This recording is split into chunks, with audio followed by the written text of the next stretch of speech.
TI Roadshow coming at you from a highly unorthodox setting as far as we're concerned, but something very cool. We've got the first inaugural Graphical System Design Achievement Awards going on tonight.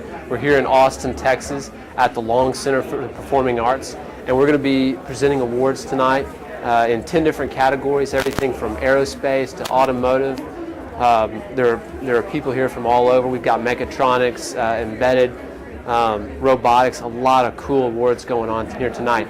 So we are going to walk around and I'm going to try to interview some folks, ask them about their applications, ask them about their technology, and give you a little insight into what's going on.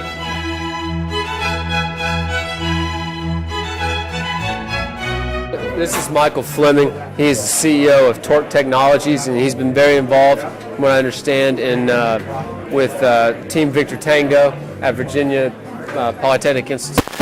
And I'd like to get your thoughts, Michael, on what was your involvement with Odin, their autonomous unmanned vehicle, and how did you benefit from virtual instrumentation and graphical system design as an approach?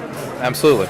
Well, I'm with Torque Technologies. We partnered with Virginia Tech in the DARPA Urban Challenge, which is an autonomous vehicle race.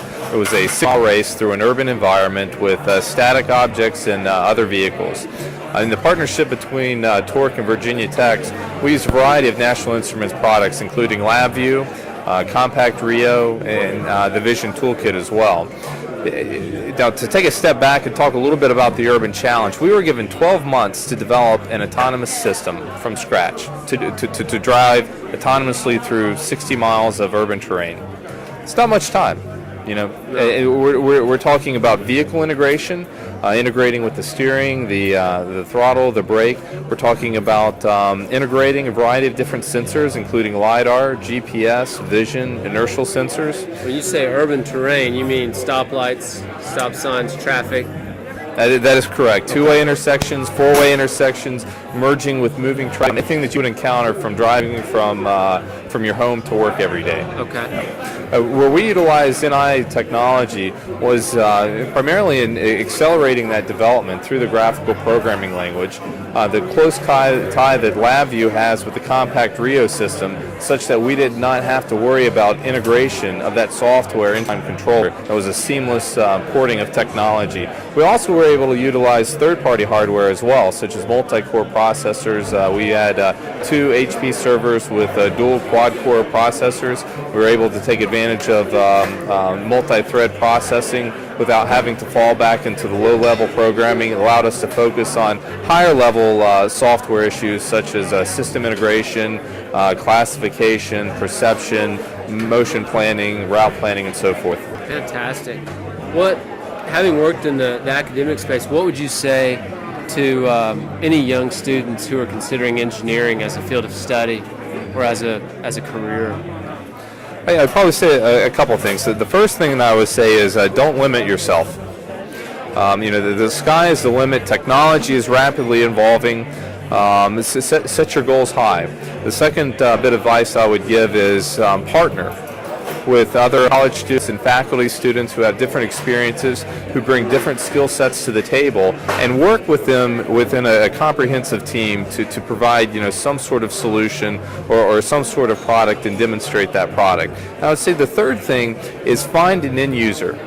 Whether it's an organization within your academic institution, a government sponsor, or an industrial company, and approach them and ask them, what are your needs? What are the challenges that you face? And get that information and come back with an idea and have that comprehensive multidiscipline team and come up with some sort of solution. The sky's the limit. Yeah, don't go it alone. Absolutely, absolutely. So Michael Fleming, thank you very much. Thank you. I appreciate it. Pleasure. I am here with Jeff Stevens, and he has won several awards tonight. And I wanted to ask him to take a minute, if you would, Mr. Stevens, and tell us a little bit about your application and how, what your challenges were and how you benefited from virtual instrumentation, graphical system design. Okay, well, my company is Sonaris Medical, and what we intended to do was to develop a machine that would freeze breast tumors to kill them instead of what was then the current accepted procedure, which was surgical excision, which involves a hospital stay, general anesthetic. It's a highly invasive procedure. It can be very disfiguring and incredibly stressful.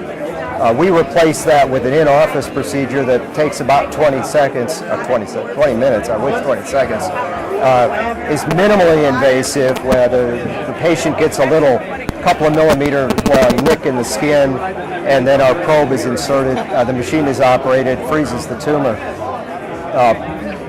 The challenge we had, that I had when I joined the company, is that they were asking for a fully functional prototype within about 4 months of when I hired on, and we had nothing. At that point, we didn't even have the requirements figured out. So I thought maybe I jumped into a bottomless pit. Indeed.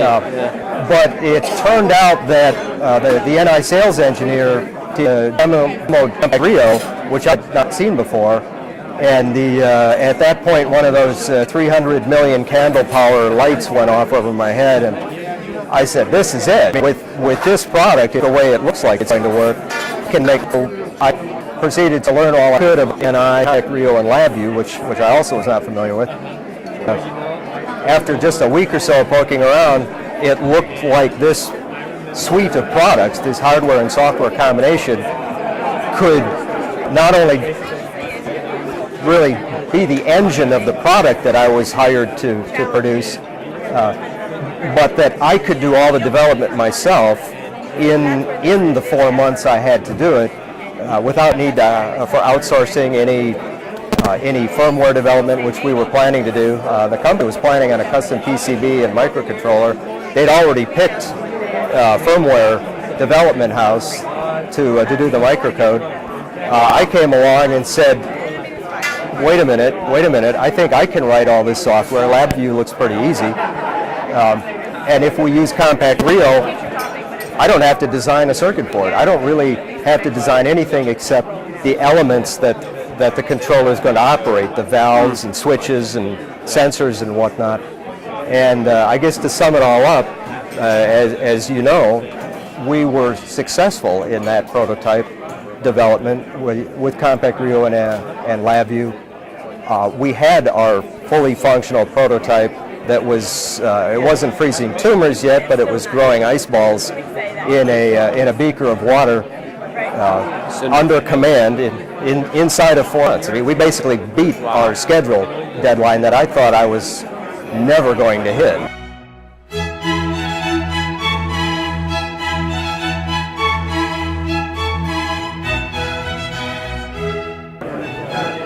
I'm here with Dr. Obayashi of Kyoto University, and I would like to ask you to tell us about your application and how you used graphical system design to accomplish and overcome the challenges.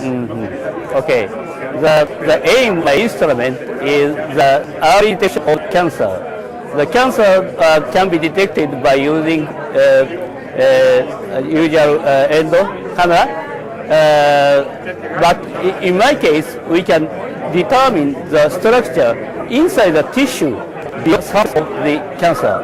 So we aim to make the more precise determination of the cancer. And the reason that I used NI system is that we must, in order to make it a very fast instrument, we must make simultaneously acquisition of data in order of, say, the synchronization of the simultaneous acquisition of 256 channels. This can be only achieved by the NI's T-clock. So I use the T-clock system. I choose the T-clock system as my system core.